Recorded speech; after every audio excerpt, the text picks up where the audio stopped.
On this channel, we have talked about the verb piacere. I've actually made 2 videos about it. Unfortunately though, piacere is not the only verb in Italian working in this strange way. We actually have more verbs working like piacere. That's why in today's video, we're going to talk about piacere-like verbs that are very common and widespread in Italian. Ciao a tutti, my name is Stefano and I am an Italian teacher. First of all, welcome back to my channel. If this is your first time on my channel, don't forget to hit the subscribe button if you don't want to miss any future lesson. In today's video, we're going to focus on piacere-like verbs, so basically verbs working like piacere. They are very common and we use them all the time. In this video, we're going to talk about piacere-like verbs, but you want to be sure that you know how piacere works. So before watching this video, make sure you have watched my previous videos on piacere. I'll leave them in the description box below. This way it's gonna be easier for you to understand how these verbs work. Anyway, before starting today's video, let's just do a quick recap of how piacere and all these verbs work. So for example, if you want to say something like I like walking, you know that in Italian the sentence would be walking is pleasing to me. So the subject of the action is going to be the object that is liked, in this case walking. And then the person who is doing the liking, in this case I, is going to be to me in Italian. So we're going to replace to me with an indirect object pronoun and we're going to say mi piace camminare. Mi piace camminare. Walking is pleasing to me. Well, the verbs that I'm about to mention actually work in the same exact way. And the first verb of today is bastare. Bastare. Bastare means to be enough. Let's look at a few examples to better understand. Non mi bastano 2 ore. Non mi bastano 2 ore. 2 hours are not enough for me. So basically what you're doing here is that you're conjugating the verb bastare according to the thing that is or isn't enough. In this case, since we're talking about 2 ore, 2 hours, we're going to use bastare conjugated in the loro form, bastano. Then since in English you say 2 hours are not enough for me, that for me is going to be replaced with an indirect object pronoun, in this case, mi. So the structure of the sentence is going to be non mi bastano 2 ore. So the thing that is not enough is going to be put at the end of the sentence. And then the for me in English is going to be replaced by an indirect object pronoun, in this case me, and you're going to place it at the beginning of the sentence. Non mi bastano 2 ore. Ti basta un uovo? Ti basta un uovo? Is one egg enough for you? Same thing. So here the thing that is enough or isn't enough is uovo, that is singular. So I'm going to conjugate bastare according to uovo, so third person singular. And then since I'm asking you, I'm going to use the indirect object pronoun ti. Ti basta un uovo? And then another example might be mi basti tu. Mi basti tu. You are enough for me. So you're all I need, basically. This sentence might be quite romantic, but let's see how it works. So here I'm saying that you are enough for me. So for me is gonna be me, and you're gonna place it at the beginning of the sentence, me. Then you want to conjugate the verb bastare according to the person, in this case, that is or isn't enough. In this case, tu, you. So you're going to say basti. And then you're gonna place the thing, or in this case the person that is enough, at the end of the sentence. So mi basti tu. Mi basti tu. You are enough for me. You're all I need. The second verb that works like piacere is mancare.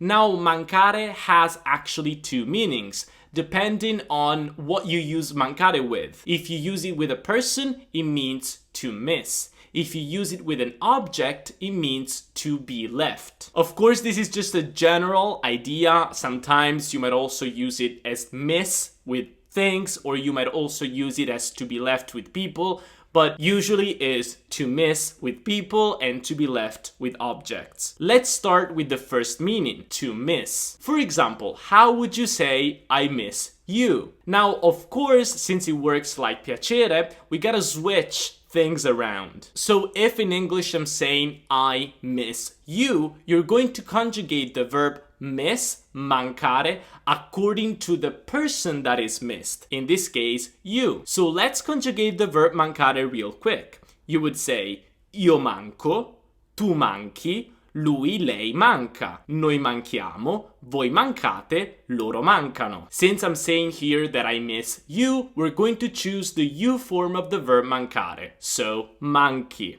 And then the subject of the sentence in English, I, is going to be replaced by an indirect object pronoun. So just to review this rule real quick, we're going to replace I with me, you with ti, he with gli, and her with le, we with ci, you plural with vi, and they with gli. So since here I'm saying I miss you, we're going to choose the right form of the indirect object pronoun for I, that is going to be me. So, mi manchi, I miss you. Or for example, if I want to say, do you miss us? Do you miss us? Well, it's the same logic. Ti manchiamo.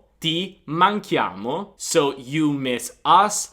Us is going to be the subject, so we conjugate the verb mancare for the we form, manchiamo. And then since I'm saying, do you miss us? We have the you, and that you is going to be ti. Ti manchiamo. But the verb mancare also means to be left, especially with objects. For example, mi manca una pagina del libro. Mi manca una pagina del libro.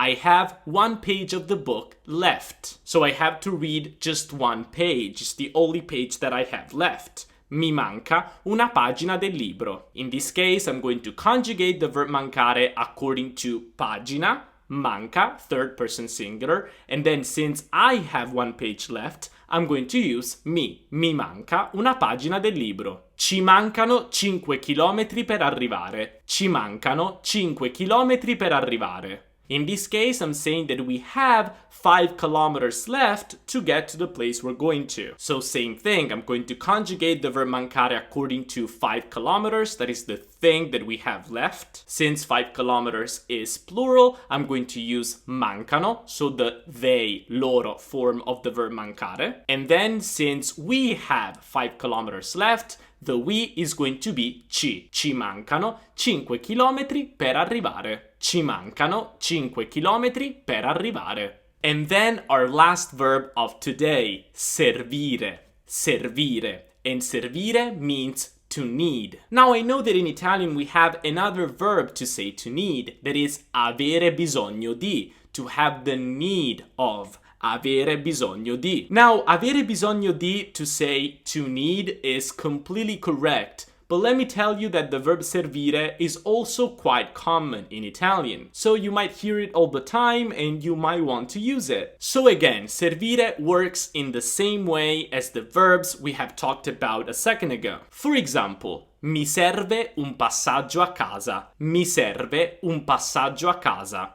So here I'm saying that I need a ride home. So the thing that I need, a ride, un passaggio is singular. So I'm going to conjugate the verb servire according to un passaggio, a ride, that is a third person singular. And then since I am the person that needs a ride home, the I is going to be me. Mi serve un passaggio a casa. Or for example, I could say, mi servono 2 ore in più. Mi servono 2 ore in più. I need 2 more hours. I need 2 hours more. So again, here the thing that I need is 2 more hours. That is plural, so I'm going to conjugate servire in the loro form, servono.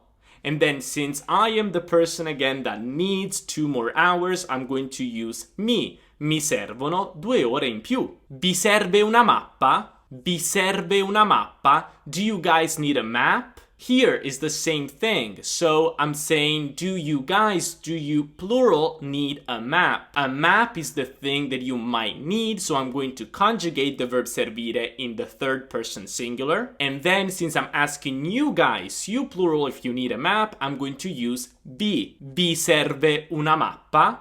Vi serve una mappa? And then last sentence of today, ci servite ora. Ci servite ora. We need you guys now. So here I'm basically using the verb servire, to need, as I would use the verb piacere with people. So since we need you guys is going to be the form we're going to conjugate the verb servire in. So servite. And then since we are the people who need you guys, then we're going to use the form ci. Ci servite ora.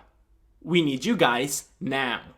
Now, just one quick little thing before I let you go. If you want to be more polite when you're asking for something, you could also use the conditional of the verb servire. For example, if you just arrived at a hotel and you would like a map of the city, especially if you're in Venice, a Venezia, because the maps on our phones don't work that well. So if you want a map of Venice, you might ask that, but to be more polite, you could use the conditional and you could say, mi servirebbe una mappa della città. Mi servirebbe una mappa della città. I would like a map of the city. So again here, I'm conjugating the verb servire in the conditional form, but this time still in the third person, because the thing that I need is a map, so third person singular, servirebbe. And then since I'm the person who needs the map, I'm going to use me. Mi servirebbe una mappa della città. Alright, I hope that you liked this video and you found it useful, and I hope that now you have a better understanding how piacere works with things and people, but also how these verbs work with things and people. If you have any questions, let me know in the comments below, and don't forget to press the like button to support my channel. It's very easy, you just need to press the like button, it's completely free, and you'll help me a lot. Because by leaving a like, you will support my channel. YouTube will recommend my videos to even more people and my channel will grow. So if you want to support me, just press the like button. It's very, very easy. And of course, if you don't want to miss any future lessons, don't forget to subscribe to the channel and also turn on the notification bell. And if you don't want to miss any update, don't forget to follow me on Instagram, Teacher Stefano. Alright, for today's video we are done. I hope you liked it and I'm going to see you in the next lesson. Ci vediamo nella prossima lezione. Ciao!